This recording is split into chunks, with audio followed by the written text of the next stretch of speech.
ஆண்டவரும் இரட்சகருமான இயேசு கிறிஸ்துவின் ஈடு இணையற்ற நாமத்தில் அன்றன்றுள்ளப்பம் வாசகர்களுக்கு எங்கள் அன்பின் வாழ்த்துக்கள்.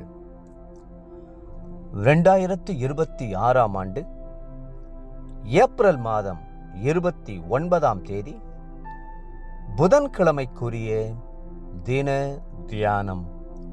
இன்றைய தலைப்பு யோனாவா யோசேப்பா.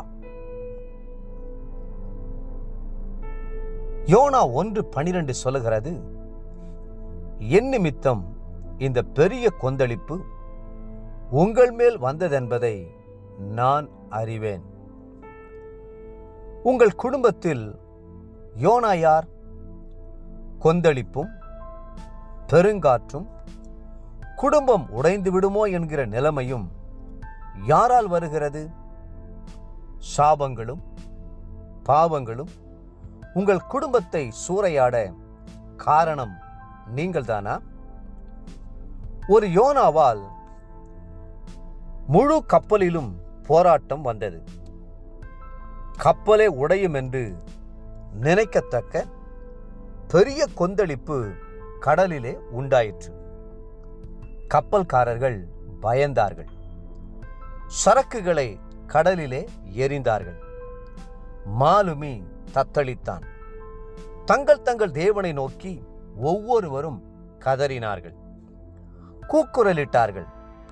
ஆனால் கர்த்தருடைய ஆலோசனையை கேளாமல் தர்சீசுக்கு பிரயாணம் பண்ணின யோனாவோ அயர்ந்து நித்திரை பண்ணினான். கர்த்தர் காட்டிய பாதையில் செல்லாமல் மனம் போன போக்கில் நடக்கும் யோனாவாக நீங்கள் இருக்கிறீர்களா? உலகம் தத்தளிக்கிற இந்த நாட்களில், வருகை நெருங்கிவிட்ட இந்த கடைசி நேரத்தில், பரிசுத்த ஆவியானவர் நம்மில் கிரியை செய்யும் பரபரப்பான நேரத்தில் கன நித்திரையினால் மயங்கி கிடக்கும் யோனா நீங்கள்தானா? உங்கள் குடும்பத்தில் வந்த கொந்தளிப்புகள், சண்டைகள் அடங்க வேண்டுமானால் உங்களுக்கு இருக்கும் யோனாவின் குதாதிசயத்தை தீர்மானமாய் உங்களை விட்டு அகற்றி போடுங்கள்.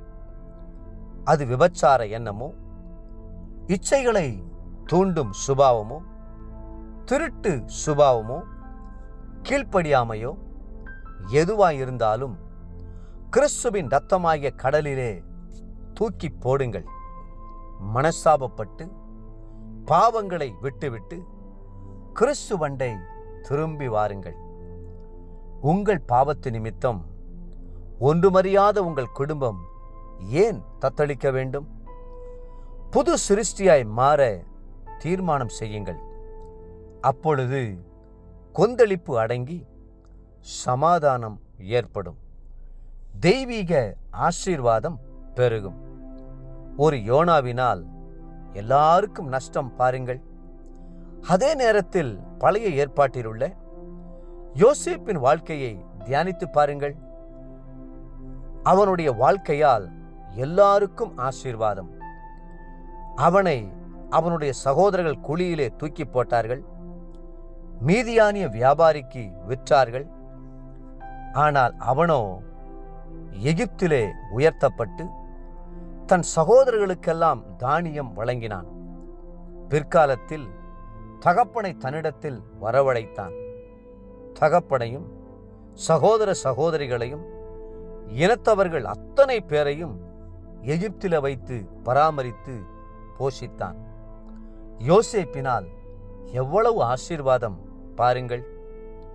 வேதம் சொல்லுகிறது, யோசேப்பு கனிதரும் செடி, அவன் நீர் ஊற்றண்டையில் உள்ள கனிதரும் செடி, அதன் கொடிகள் சுவரின் மேல் படரும். வில் வீரர் அவனை மனமடிவாக்கி அவன் மேல் எய்து அவனை பகைத்தார்கள். ஆனாலும் அவனுடைய வில் உறுதியாய் நின்றது. அவன் புயங்கள் யாக்கோபுடைய வல்லவரின் கரங்களால் பலத்தன. இதனால் அவன் மேய்ப்பனும் இஸ்ரவேலின் கன்மலையும் ஆனான். ஆதியாகமம் 49 22 24 முடிய. தேவப்பிள்ளைகளே, நீங்கள் யோனாவா அல்லது யோசேப்பா? இன்றைய நினைவிற்கு 2 கொரிந்தியர் 5:17. ஒருவன் கிறிஸ்துவுக்குள் இருந்தால் புது சிருஷ்டியாய் இருக்கிறான், பழையவைகள் ஒழிந்து போயின, எல்லாம் புதிதாயின. இன்றைய வேத வாசிப்பு காலை 1 ராஜாக்கள் 6 மற்றும் 7 அதிகாரங்கள், மாலை லூக்கா 20 27 47 முடிய. அன்புக்குரிய அன்றன்றுள்ளப்பம் வாசகர்களே, மீண்டும் உங்களை வாழ்த்துகிறோம். நீங்கள் யோனாவாய் இராமல் யோசேப்பாய் இருங்கள். கர்த்தர் உங்களை ஆசீர்வதித்து மென்மேலும் உயர்த்துவாராக. ஆமென்.